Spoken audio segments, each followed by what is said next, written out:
Salam əziz şagirdlər, bugünkü dərsimiz 6-cı sinif Azərbaycan dil fənninin mətn üzərində iş.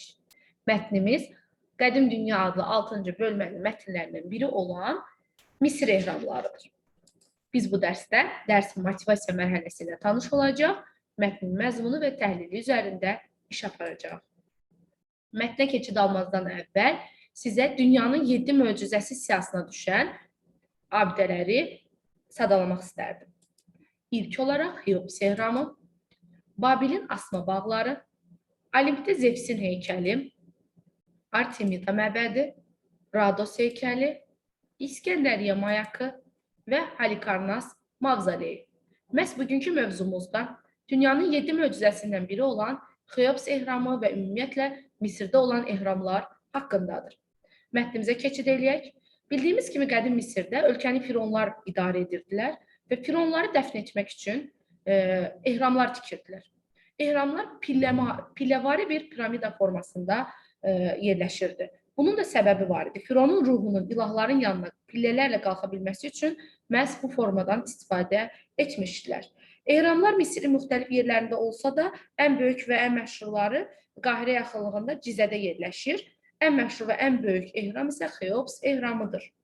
Hansı ki, dünyanın 7 möcüzəsindən biridir.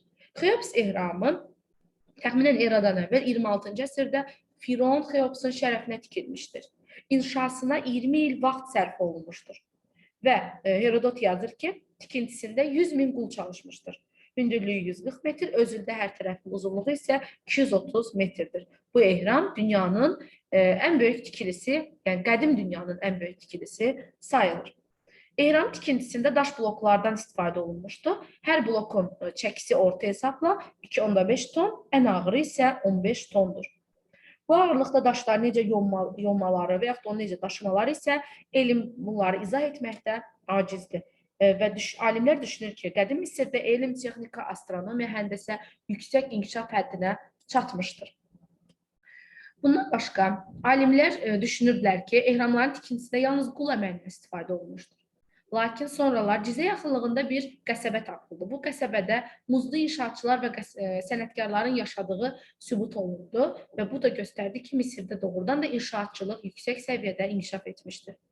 Ehramların içində çoxlu sayda labirintlər və dəhliz salonlar var idi. Burada vəfat edən Fironu salonların birində qiymətli əşyalarla dəfn edirdilər və Fironun bədəni mumyalanırdı. Mumya meytin uzun müddət çürümədən qalmasına imkan verirdi. Hətta bir çoxları Fironun qızıl əşyalarını oğurlamaq üçün cənazənin saxlandığı otağa cəhd göstərirdi, istəyirdi ki, o otağa girib qızılları oğurlasın, lakin labirintdə azıb qalırdılar və aylarla susuzluqdan, acılıqdan məhv olurdular. 1984-cü ildə Firon Xefrenin tabutu çoxsaylı turistlər tərəfindən müşahidəsi altında ehramdan çıxarıldı, lakin bu tədqiqatda kim ki iştirak edirdi, onlar boğulur, ayaq üstə dayana bilmirdilər.